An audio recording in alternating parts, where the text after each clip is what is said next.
buildings and structures of the classical Agora. Hephesteon. Description: many architects have been suggested, but without firm evidence. One refers simply to the Hephesteon master. The temple is built of marble from the nearby mountain Penteli, excepting the bottom step of the crepice or platform. The architectural sculpture is in both Pentelic and Parian marble. The dimensions of the temple are 13.708 meters north to south and 31.776 meters east to west, with 6 columns on the short east and west sides and 13 columns along the longer north and south sides, with the 4 corner columns being counted twice.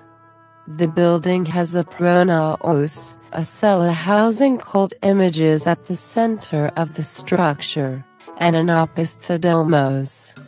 The alignment of the ante of the pronaos with the third flank columns of the peristyle is a design element unique middle of the 5th century BC.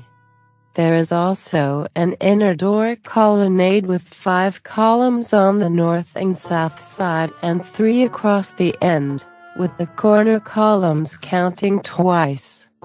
The decorative sculptures highlight the extent of mixture of the two styles in the construction of the temple. Both the pronaos and the opisthedomos are decorated with continuous Ionic friezes, instead of the more typical Doric triglyphs, supplementing the sculptures at the pediments and the metops. The frieze of the pronaos depicts a scene from the Battle of Theseus with the Palantides in the presence of gods, while the frieze of the opisthedomos shows the Battle of Centaurs in Lapiths.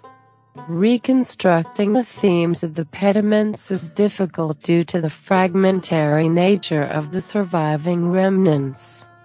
An earlier interpretation identified the birth of Erectonius in the east pediment and Heracles before Thetis in the west. Later theories suggest that the west pediment was dedicated again to the battle between centaurs and Lapiths, while the east pediment depicted a deification of Heracles, the entry of the hero onto Mount Olympus. Only 18 of the 68 metops of the Temple of Hephesteon were sculptured, concentrated especially on the east side of the temple. The rest were perhaps painted. The 10 metops on the east side depict the labors of Heracles. The 4 easternmost metops on the long north and south sides depict the labors of Theseus. According to Pausanias, the temple housed the bronze statues of Athena and Hephestus. An inscription records payments between 421 BC and 415 BC for 2 bronze statues, but it does not mention the sculptor. Tradition attributes the work to Alcamenes. In the 3rd century BC, trees and shrubs, pomegranates, myrtle and laurel, were planted around the temple, creating a small garden.